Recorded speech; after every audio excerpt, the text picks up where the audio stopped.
Hello, I'm the Nostalgia Critic. I remember it so you don't have to.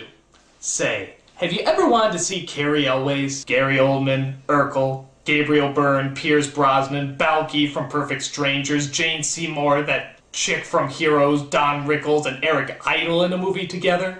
No, nobody wants to see that! But they did it in this fucking piece of shit called Quest for Camelot!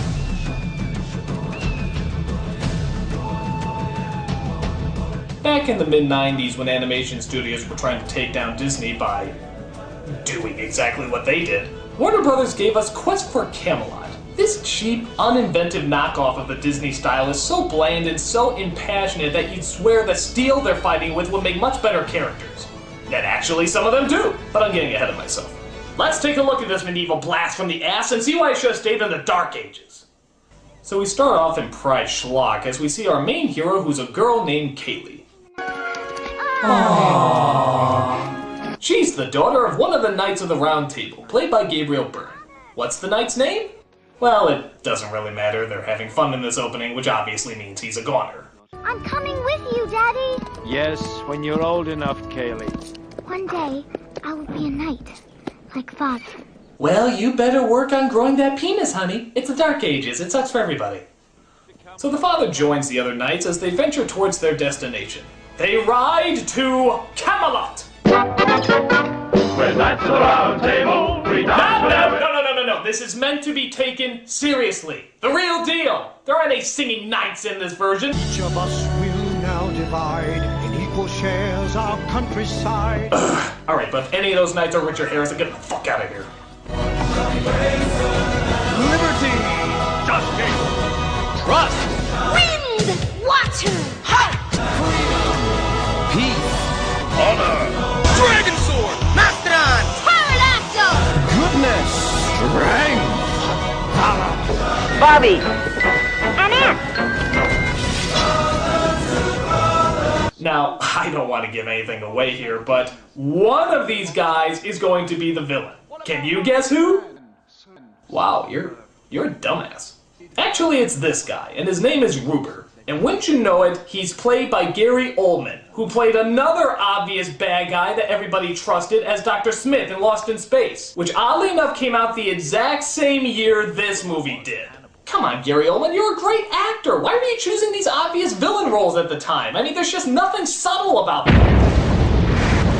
Did somebody question my subtle acting? Oh, come on, Dr. Smith, you're about as subtle as a fucking train wreck. On a boat. Oh, come now. There are several differences between me and that Ruber fellow. For example, I want to seize power and control through a legion of spiders. But that Ruber guy wants to seize power and control too. But not with spiders. Oh, for God's sake. You know what you need to do, Dr. Smith? Does it involve spiders? No, you need to be diabolical. Actually fool people into thinking you're a kind, gentle, caring person. You think you can do that?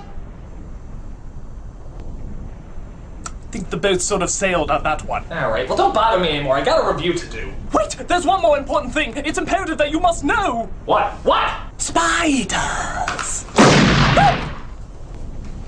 You're doomed. Doomed. So Ruber goes mad with power and tries to take Arthur's sword and throne. The other knights stop him, but Kaylee's father is killed in the process. Big, flippin' surprise. They bury him at his home as Kaylee tries to adjust to not having a father anymore. If you were with me now, What, you squeeze that horse's mane, you get a song? find myself, baby. Cut to years later as Kaylee has grown up into Hi, Belle from Beauty and the Beast. Fancy your image being shamefully ripped off here.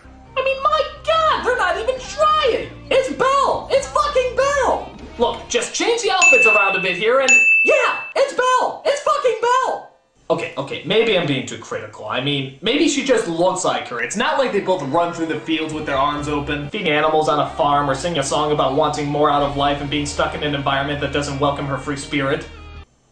Oh wait, yes I fucking do! So while she still dreams about being a knight, King Arthur and his round table talk about how nothing horrible is going wrong just before something horrible goes wrong. A griffin comes and steals Excalibur, but suddenly loses it in a valley of thorns. What are those things? Are those monsters? Are those magic beings? What? Explain, movie! What? Nothing? Nothing at all? Okay, we'll just ignore that giant elephant in the room a while longer. So the knights send out the word about Excalibur's theft.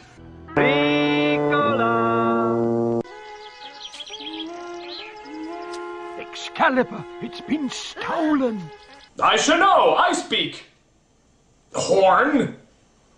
So Kaylee wants to be a great knight by finding Excalibur and returning it to Camelot. That's a job for the knights, not for a young girl. But I want to be a knight. I'll go on grand adventures, fighting evil, rescuing damsels in distress. Hello, hot character trait. What is a damsel anyway? Goodbye, hot character trait. I want to save Camelot. But before she can become the world's greatest knight, Rupert takes over their village. How? By doing the most diabolical thing he can possibly fathom. Singing. I have a plan. It includes you. You, Giuliano, lead me to Camelot. Now watch me create my mechanical army with pride. Okay, is he just making up this song as he goes? Seriously, I can't even catch the melody. Now I'm back, and I will be staying this time. Come on, whose lines did anyway hoedown some more rehearsed than this? And those were improvised! With this potion, Wait, Acme? What? Chicken, green, smoke, zapping, and now he's an axe? What? What? Hi, remember me? I'm the audience. You want to fill me in on what the fuck's going on?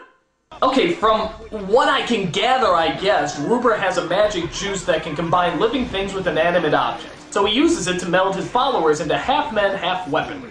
But what's the story behind it? I heard something about some witches he bought it from. What, witches are working at the Acme Corporation? The Acme Corporation supports the black arts? How does this work? You want to elaborate a little bit? Explain, movie! Explain! Anyway, while that's going on, Kaylee escapes in probably the most improbable way possible. The guard just lets her go. Really? You couldn't come up with a better reason than that. How distracted are these guards? Now we gotcha! We're never gonna let you go in! I have hands! So the Griffin returns. As it turns out, he's been working for Rupert all this time. But unfortunately, he informs him that he lost Excalibur. Excalibur is the one thing that can keep me from my conquest of Camelot. No, not the girl! I took screaming lessons from the villain in Warriors of Virtue! I pray you'll be mine and watch her where she goes. Wait a minute, I know this song. This is The Prayer, that song that's been sung by like everybody, Celine Dion, Josh Groban, Charlotte Church. This is a really famous song. This is where it came from? You gotta be shitting me! No way could this story inspire a song that popular. They had to have written it before they even knew about the movie. But hey, maybe I'm wrong. Maybe this scene and that song go perfectly together. Maybe you can't imagine one without the other. They just match up perfectly. I don't know. Let's take a look.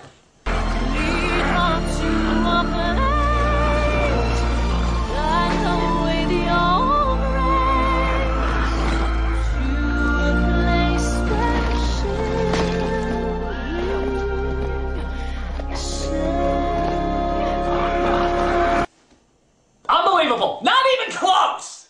I have never seen a song so poorly matched up. You got monsters with weapons for hands, a young woman fleeing in fear, a chase scene into a creepy forest, and a chicken who's a fucking axe! Are those really the images that come to your mind when you hear this song? If so, then you are fucked! I mean, this song simply doesn't go in an action scene. How would you like it if in Sin City they started playing this song over the really intense moments? Lead us to a place, guide us with your grace,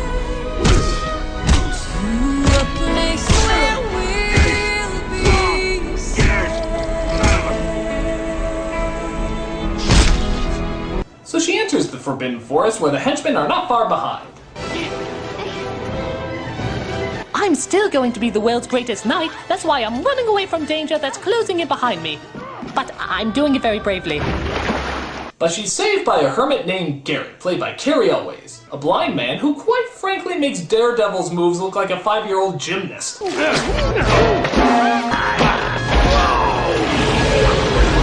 So Kaylee tells Garrett about the stolen sword as they rush to retrieve it. Right. We're going after it. Great. Not you. Me and Aiden.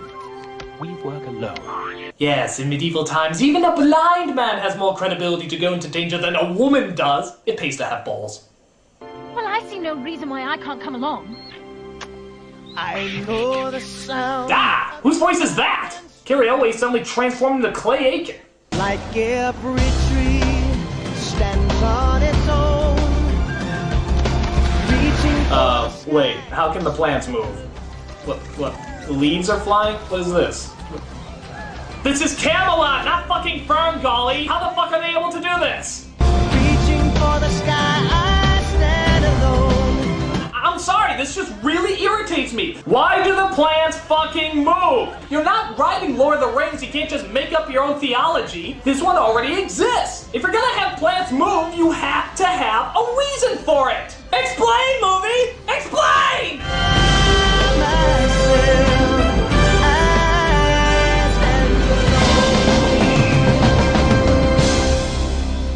I just need your help this once. All right, all right.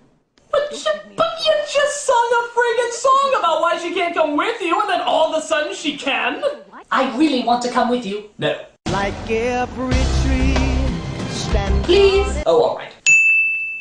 But the comedic axe chicken, God, I can't believe I just put those words together, tells Ruber about Kaylee's escape.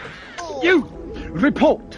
Well, the plot makes no sense, we have no originality, and the songs are gonna be more successful than the actual movie. You wretched mythological moron! Who knows where Excalibur is? Oh, by the way, did I mention that the chicken is played by Jaleel White? Doesn't that make him just so much more likable? But if someone tries to touch you in a place or in a way that makes you feel uncomfortable, that's no good. So just when you think the beaker of annoyance can't possibly be filled anymore, guess what else they toss our way? A double dragon.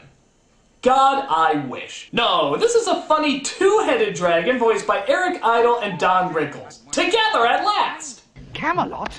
The restaurants, the theaters? The waitresses, the actresses. Are they funny? No. But they do love to sing obnoxious songs that just pop the hell out of nowhere.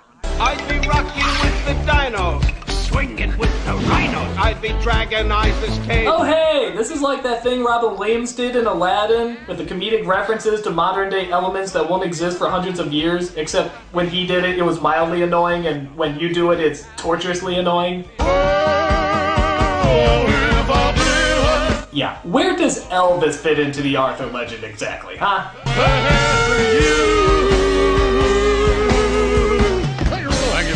Heaven has left the building. You never sung before, have you? Come on, Garrett. You don't need him, honey.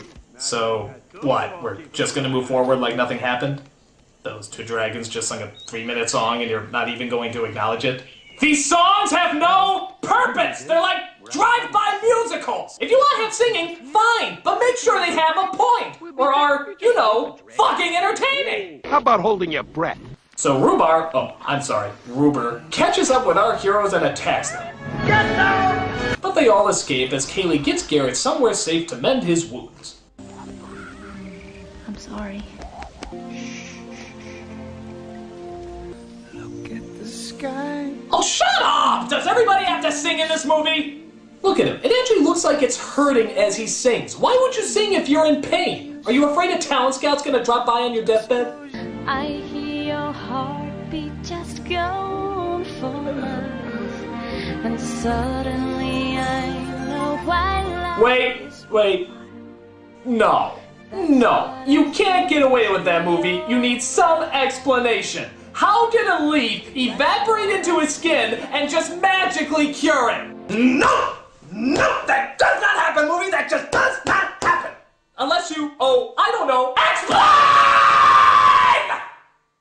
So after the healing touch of leaves, they make it to the cave where Excalibur is. And it turns out it's being held by a rock biter. A rat spider? A rock biter. For God's sakes, you're not even trying. First you rip off Belle, and now you gotta rip off the rock biter from Neverending Story. This is just painful. Rock biter, what were you thinking? It looked like a good, strong script, didn't it? The bad guys enter as well, but luckily our heroes get Excalibur before they can touch it.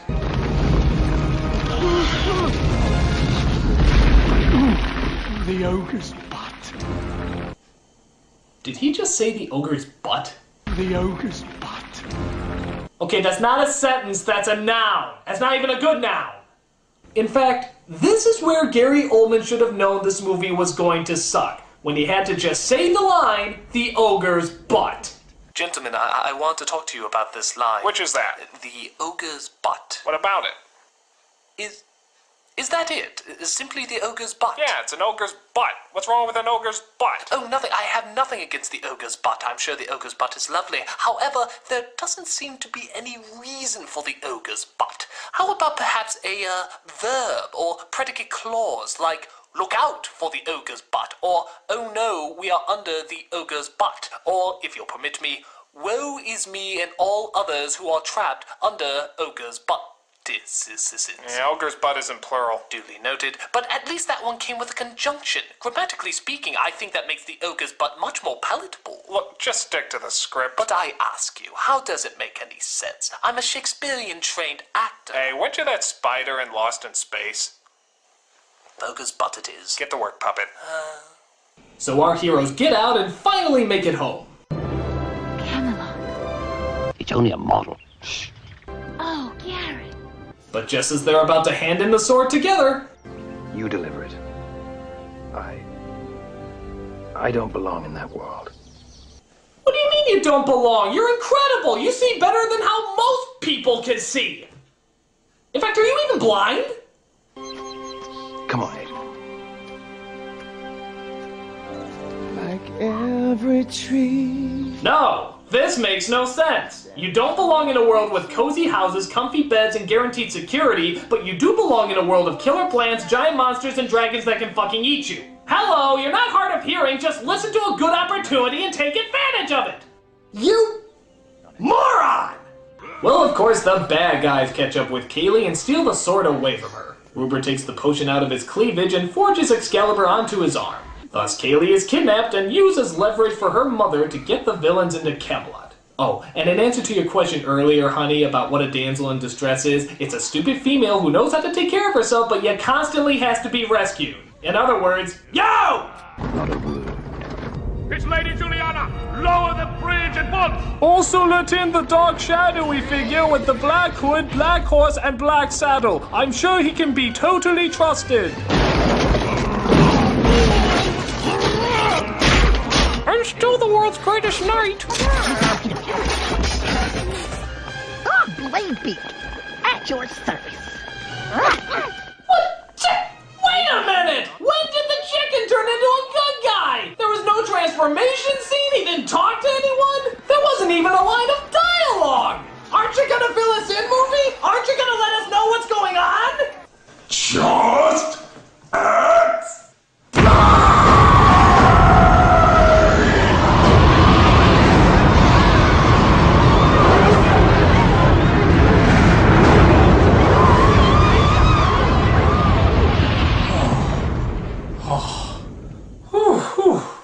Oh.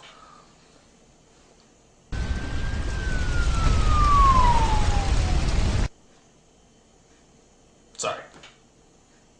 So Kaylee escapes, Rupert attacks, and Garrett changes his mind and comes back to help. You've got to ask yourself, do I feel clucky? Well, do ya, punk? Sorry, I'm going for two! Ah, that's it, I'm wrapping it up!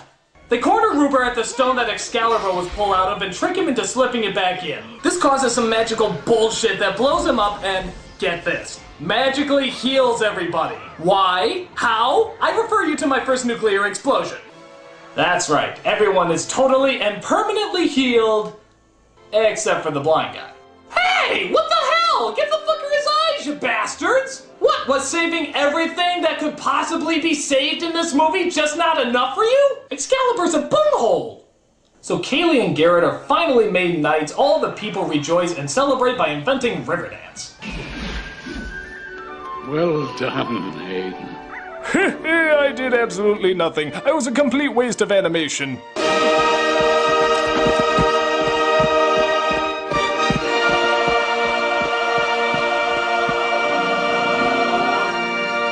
On second thoughts, let's not go to Camelot. It is a silly place. Right. Yeah, I think Arthur summed it up there.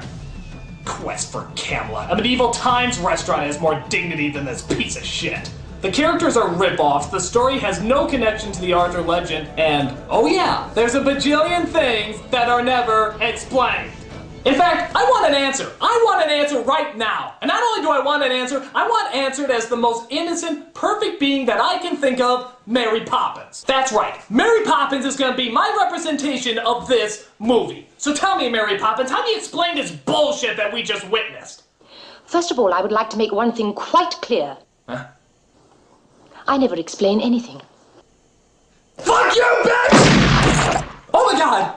Oh my god, I just killed Mary Poppins! I just killed my first childhood icon! Good lord, that's what this movie has done to me! Oh, Mary Poppins, I'm so sorry! Mary Poppins!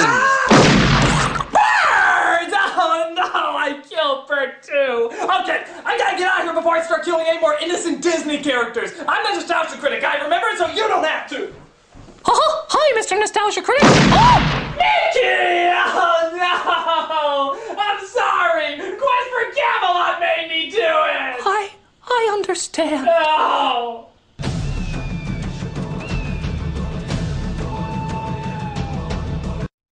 The ogre's